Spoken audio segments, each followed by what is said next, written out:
Vicky express में आपका स्वागत है। आज की कहानी है राजा और बुद्धिमान लोमड़ी। जंगल की नैतिक कहानी। बहुत पहले की बात है, एक विशाल और खुशहाल जंगल था। उस जंगल का राजा एक शक्तिशाली शेर था। शेर का नाम था रुद्र। रुद्र ने पूरे जीवन जंगल पर निडरता से शासन किया और जंगल के सभी जानवरों का ख्याल रखा।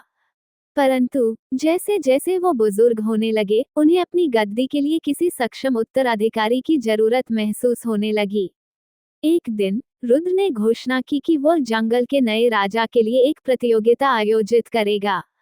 इस प्रतियोगिता में जो जानवर प्रभावशाली साबित होगा, वही नया राजा बनेगा। इस प्रतियोगिता में शेर ने एक कठिन चुनौती रखी, जंगल में सबसे गहरे और खतरनाक गुफा से एक विशेष हीरा लाने की। जंगल के सभी जानवर इस घोषणा से चकित और चिंतित हो गए। कौन इस खतरनाक काम को करेगा और कैसे? मगर एक जानवर था जो इस चुनौती को स्वीकार करने का साहस जुटा पाया। वह जानवर था जुगनू लोमड़ी। जुगनू एक बहुत ही चतुर और सोच समझ वाला जानवर था। उसने सोचा कि अगर वह इस प्रतियोगिता में जीत गया, तो वह जंगल का नया राजा बन जाएगा।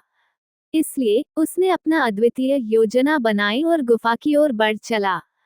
गुफा तक पहुंचने के लिए उसे घने जंगलों से होकर गुजरना पड़ा, जहां कई खतरों का सामना करना पड़ा। जैसे ही वह गुफा के करीब पहुंचा, उसने महसूस किया कि गुफा में न केवल अंधेरा है, बल्कि कई जंगली जानवर और खतरों से भरी हुई है, जिन्हें पार करना बहुत मुश्किल है। लेकिन जुगनू ने हार नहीं मानी। जुगनू ने अपनी चतुराई और बुद्धिमानी का प्रयोग करते हुए एक योजना बनाई। उसने गुफा के अंदर धीरे धीरे प्रवेश किया, अपना रास्ता बांटते हुए और बुद्धिमानी से हर कदम आगे बढ़ा। गहन परिस्थिति में भी उसने अपनी मानस को शांत और स्थिर रखा। उसने गुफा की दीवारों पर लगे कांटों और जाल से बचते हुए अपने गंतव्य पर पहुंचने की कोशिश की। जुगनू ने अंततः हीरे का मणि ढूंढ निकाला, जो गुफा के सबसे गहरे हिस्से में नीचे था।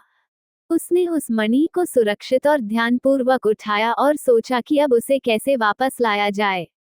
उसने अपने अनुभव का इस्तेमाल किया और धीरे धीरे, साथ ही साथ सतर्कता से, उस खतरनाक गुफा से बाहर निकला। जंगल के बाकी जानवर बहुत उत्सुक थे कि कौन इस चुनौती को पूरा कर पाएगा। जब जुगनू सुरक्षित हीरे के साथ वापस आया, तब सभी जानवर चकित रह गए।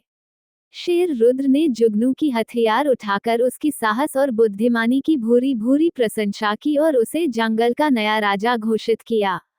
जुगनू ने जंगल का राजा बनते ही अपने ज्ञान और बुद्धिमानी का इस्तेमाल करते हुए जंगल को और भी समृद्ध और खुशहाल बना दिया।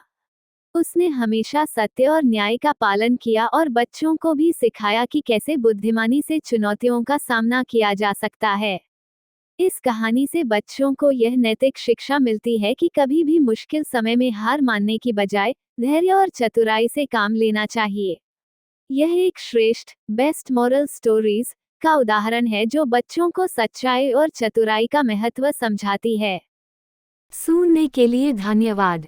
मेरा चैनल सब्सक्राइब करें, लाइक और शेयर भी करें। धन्यवाद।